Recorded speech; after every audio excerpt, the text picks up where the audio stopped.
تاکہ کچھ اس میں بہتری آئے, کوئی لوگوں کو کوئی ریلیف ملے اس حوالے سے؟ بس یہ ہے کہ ہم کو اپنے قرآن اور سنت پہ چلنا چاہیے. جو بھی اللہ تبارک و تعالیٰ نے اپنے پورے کتاب میں جو لکھا ہے اس پہ ہمارے یورپ والوں نے عمل کیا ہے. اس لیے آپ جاؤ, جہاں بھی جاؤ آپ کو جنت نظر آتی ہے, اور اس پہ ہم عمل کریں اور نیک نیتی سے چلیں. اپنی قوم کے لیے یہی سوچیں جیسے اپنے گھر کے لیے ہے, اپنے بچوں کے لیے ہے, تو میرے خیال میں ترقی کر سکتے ہیں. اپنے نہ کسی حقوق جو ہیں جس کے بھی ہیں اس کو دینے چاہیے, اور زیادہ سے زیادہ ہم لوگوں کو یہ خیال کرنا چاہیے, اپنے پڑوسی کا خیال رکھنا چاہیے. اس کے دیکھو نا قرآن شریف میں ہے کہ پڑوسی کو تنگ نہیں کرو, کسی کی نیند خراب نہیں کرو, کسی کی دل آزاری نہیں کرو.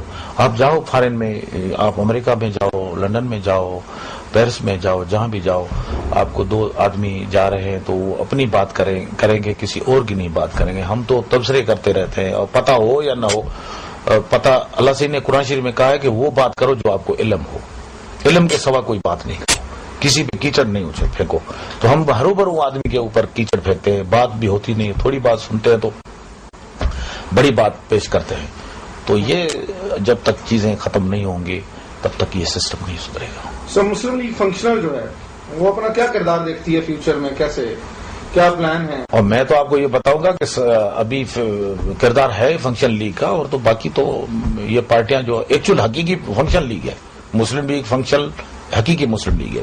باقی تو کبھی بنی ہے, کوئی کبھی بنی ہے, کوئی کبھی ہے. یہ سپریم کورٹ کی رولنگ ہے, اس میں فنکشن لیگ کو حقیقی پارٹی تصور کیا گیا ہے, اور اس کو یہ سرٹیفائیڈ ہے. اور آنے والا وقت ہے انشاءاللہ فنکشن لیگ ملک پہ راج کرے گی. صحیح. تو کوئی ایسا پلان ہے مسلم لیگ فنکشنل کا کہ یہ اپنے آپ کو پنجاب میں یا مختلف صوبوں میں آگے جا کے؟ ابھی پنجاب میں ہم نے 3 صوبائی کی اور ایک MLA کی سیٹ لی ہے, اور اگلی بار ہم پورے پنجاب میں انشاءاللہ ہمارے کینڈیڈیٹ ہوں گے. اور تنظیم سازی کام اچھا چل رہا ہے. حضرت پیر صاحب پگاروں کے صاحبزادے ہیں, پیر صدرالدین شاہ حسین کے صدر ہے, اس نے بڑا اچھا کام کیا ہے, اور وہ تاریخی کام ہے. اور انشاءاللہ آپ نے دیکھا کہ سندھ میں تو ابھی کوئی پارٹی ہے ہی نہیں سوائے فنکشن لیگ کے. انشاءاللہ تعالیٰ آپ کو آنے والا وقت بتائے گا اور اچھی رزلٹ ملے گی. موجودہ حالات میں میڈیا کا کیا کردار دیکھتے ہیں؟ میڈیا کا اچھا کردار ہے, اور میڈیا ہی ہے جو ملک, ابھی تو میڈیا کا کردار ہونا چاہیے دنیا میں ہے. لیکن تھوڑا سا میں میڈیا کو گزارش کروں گا کہ تھوڑا سا پاکستان پہ رحم کریں اور ہاتھ ہلکا رکھیں. دوسرے جو کنٹریز ہیں اس کو بھی دیکھیں, اور پھر ہماری میڈیا. ویسے ہمارے میڈیا کے جو اینکر ہیں بڑے اچھے ہیں, مجھے عزت ہے, ہم تو عزت کرنے والے ہیں, اور ایسی کوئی بات نہیں ہے کیونکہ ہم سے زیادہ میڈیا والے سمجھدار ہیں. ہم تو ایسے ہی فقیر قسم کے لوگ ہیں, اور اتنا نالج بھی نہیں ہے. میڈیا والوں کو نالج بھی ہے, لیکن اس کو یہ سب سے پہلے سوچنا چاہیے تھا اپنے ملک کی کس چیز میں اونچائی ہے, کس میں نیچائی ہے. تو اونچائی نیچائی کو دیکھنا چاہیے. صحیح. تو اگر فرض کریں آپ کو بنا دیا جائے انفارمیشن منسٹر, تو میڈیا پہ کیا چیز لے کے آئیں گے؟ کوئی لے کے آئیں گے ریولیوشن کے؟ میں سب سے پہلے میڈیا والے کو بلاؤں گا گھر پہ, اس کو نمک کھلاؤں گا. پھر نمک کھلانے کے بعد پھر اس کے پاس چلا جاؤں گا, ان کا نمک کھاؤں گا. ایک دوسرے کا خیال رکھیں گے, کیونکہ تالی جو ہے نا ایک ہاتھ سے نہیں بجتی ہے, دونوں ہاتھ سے بجتی ہے. اور دونوں ہاتھ, اگر ایک ہاتھ ختم ہے تو دوسرا ہاتھ کیسے کام کرے گا؟ انفارمیشن ڈپارٹمنٹ اور میڈیا کا آپس میں بننا لازم ملزوم ہے, ملک کے لیے بہتر ہے. تو میں تو یہی انشاءاللہ. لیکن جو بیٹھا ہے وہ بھی اچھا آدمی ہے, قاہرہ صاحب تجربے والا آدمی ہے. میں تو اتنا تجربے والا آدمی نہیں ہوں, وہ زیادہ میرے سے اچھا انسان ہے. Thank you.